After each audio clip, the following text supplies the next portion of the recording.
नमस्कार. गुरुज्ञान ज्योतिष क्लासमध्ये आणि मार्गदर्शनमध्ये मी स्वप्नील देशपांडे तुमच्या सर्वांचं सहर्ष स्वागत करत आहे. आज आपण विषय घेऊन आलेलो आहोत सुनित्राताई अजित पवार यांची बारामतीमध्ये पोटनिवडणूक होणार आहे आणि त्या निवडून येतील का आणि बिनविरोध म्हणजे निवडणुका होणार आहेत का हे आपण बघायचं आहे. आणि या ठिकाणी मी लिहिलेलं आहे आप्तजनांचाच विरोध, हे असं मी का म्हटलेलं आहे हे आपण त्यांच्या राशी कुंडलीवरून बघायचं आहे. त्यांची जन्मतारीख आहे 18 ऑक्टोबर 1963 आणि त्या दिवशी शुक्रवार होता आणि दिवसभर चंद्र हा तुळ राशीमध्ये त्यांच्या कुंडलीमध्ये आहे, म्हणजे त्यांची रास तुळ ही आहे.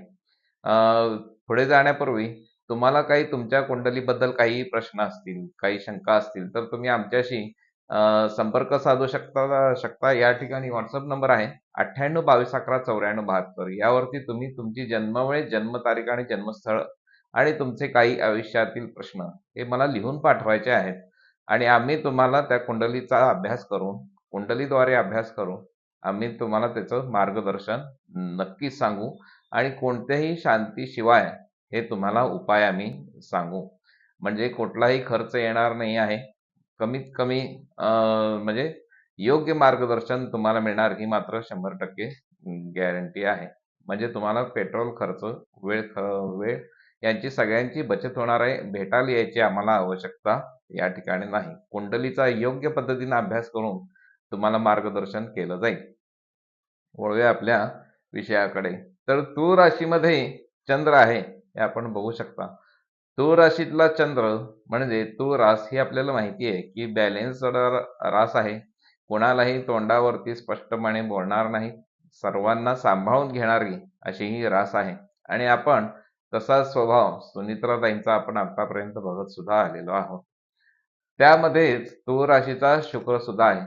तुळ राशीतला शुक्र स्वराशीचा आहे, म्हणजे तुळेतला शुक्र हा तुळ राशीचा स्वराशीचा समजला जातो, म्हणजे चांगला, म्हणजे इनडायरेक्टली शुक्र हा त्यांच्या कुंडलीमध्ये चांगला आहे.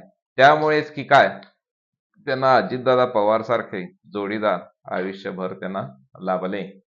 त्यानंतर तुळ राशीमध्ये रवी सुद्धा या ठिकाणी आहे. तुळ राशीतला रवी हा नीचेचा समजला जातो, असू नये रवी असा हा तुळ राशीचा रवी त्यांच्या कुंडलीमध्ये आहे. वृश्चिक राशीमध्ये मंगळ हा सुद्धा स्वराशीचा मंगळ समजला जातो, म्हणजे वृश्चिक राशीचा राशीस्वामी मंगळ आहे, तो सुद्धा या ठिकाणी मंगळ आहे. राहू केतू या ठिकाणी मांडलेले आहेत आणि ते सुद्धा स्वराशीच्या मध्ये आहेत, म्हणजे मिथुन राशीमध्ये राहू असावा आणि धनु राशीमध्ये सुद्धा केतू असावा. शनी मकर राशीमध्ये हा सुद्धा स्वराशीचा शनी आहे. म्हणजे आपण जर कुंडलीचा ओव्हरऑल बघायला गेलं तर सगळी कुंडली बऱ्यापैकी, म्हणजे 90% कुंडली ही चांगली आहे असं या ठिकाणी म्हणायला हरकत नाही. कारण मीन राशीचा गुरु हा स्वराशीचा आहे, कन्या राशीचा बुध हा कन्येचा हा उत्तम आहे आणि फक्त एक या ठिकाणी असा आहे की तुळ राशीमध्ये हा जो रवी आहे, जो राजकारणाशी संबंधित असतो, त्यामुळेच काय इतके वर्ष ते राजकारणामध्ये तितकेसे सक्रिय नव्हते. परंतु अजितदादांची पोकळी निर्माण झाल्यामुळे सध्या त्यांना राजकारणामध्ये उतरावं लागत आहे आणि सध्या ते महाराष्ट्राचे उपमुख्यमंत्री म्हणून सुद्धा कार्यरत आहेत. आता बारामतीमध्ये यांची बिनविरोध निवडणूक होईल का हे बघायचं आहे.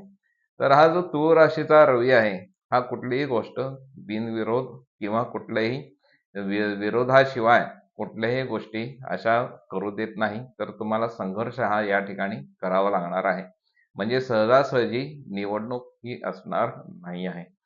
जरी अजितदादा पवार साहेब हयात नसले किंवा त्यांच्यावरती जरी म्हणजे लोकांची जनभावना असली तरी सुद्धा त्यांना हा या ठिकाणी आप्तजनांकडूनच विरोध जास्त होण्याची शक्यता आहे. कारण तुळ राशीचा रवी नीच राशीमध्ये असल्यामुळे त्यांना आप्तजनांकडूनच त्रास होण्याची जास्त शक्यता आहे. आणि मध्ये आपण मागील लोकसभा निवडणुकीमध्ये बघितलं सुद्धा होतं, त्यांच्या विरोधामध्ये त्यांच्याच नातेवाईकाच्या लोकांनी त्यांच्यावरती नको नको ते आरोप या ठिकाणी केले होते.